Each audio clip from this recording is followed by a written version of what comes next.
तर दौऱ्यावर जात असताना तुम्हाला एखाद्याचा अनुभव जो तुमच्या नेहमी लक्षात राहील असा एखादी अनुभव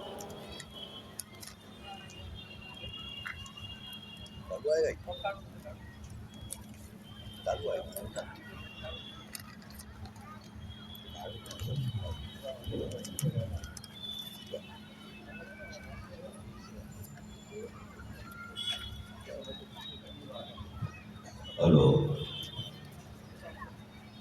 आपण मुकुंदाला प्रणाम भगवान बाबा हनुमान जी को प्रणाम महान त्यागी बाबा सुखदेव जी को प्रणाम परमात्मा बाबा सोबत दौऱ्यावर असताना खूप डेअरी होती गाव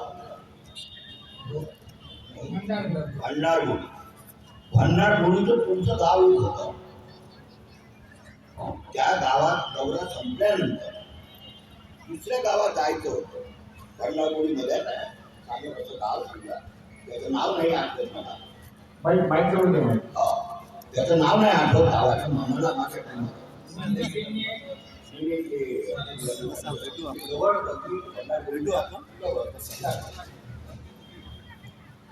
तर त्या गावाला दौरा संपल्यानंतर गेलेला आल्या होत्या 2-4 बैल आणि लेणी म्हणजे समजलं का मी लेणी चाफेची लेणी होती.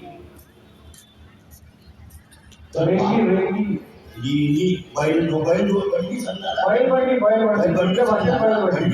चाफेची बैल बंडी समजा ना चाफेची बैल बंडी. तर त्या वेळेस बंडीत बसायचा आहे. तर बाबानं म्हटलं आईला मागच्या बंडी म्हणजे बैल बंडीत बसलो. आता बाबा आणि आई सोबतच एका बंडीत बसते. त्यामुळे मी म्हटलं बाबा म्हणला आईला बसल्या म्हणजे इथे बसल्या काय ठीक आहे आले आहे मागे न बसता आणि बैल चालू झाले तर समजा 1 किलोमीटरच्या अंतर किंवा अर्धा किलोमीटरच्या अंतर एका बैलाचा कासरा माझ्या अर्ध्या किलोमीटर नंतर दुसरे कासरा हातात आला. ज्या बंडीले कासरे नाही अशी बंडी बाबाचा शब्द तुटल्यामुळे बाबांनी तिकडे बसायला सांगितलं आणि मी सहजरित्या म्हणजे इथेच बसू द्या म्हणून. त्यावेळी ते भरपूर सेवक होते बघणारे. म्हणजे माझ्याजवळ ते सांगताना काही माझं आगाऊचं जीवनच बाबाचं आहे आणि बोलायचं आहे ते सत्य बोलायचं. सत्य मर्यादा ठेवली आहे त्याप्रमाणे तो बोलायचा आहे. म्हणजे त्याला काय म्हणजे पूर्ण मानवलं पाहिजे म्हणजे सेवकांमध्ये चांगला झालं पाहिजे काही नाही.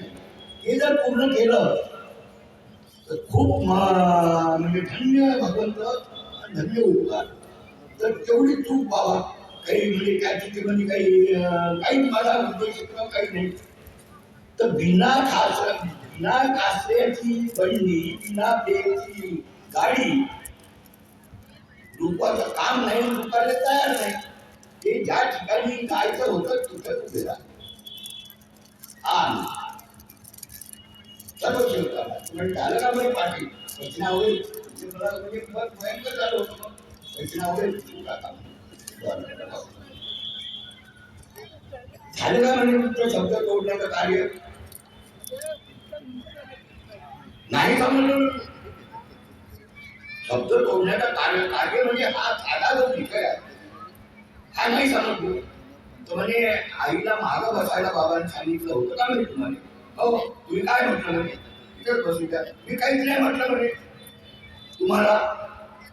आणि बिना कासरीची बंडी चालवत आणली म्हणजे कासरी पैसे म्हणजे प्रकरण काय झालं असा अनुभव दिला बाबांनी. आणि हे सत्य भंडारगुडीच्या लोकांनाही माहीत आहे.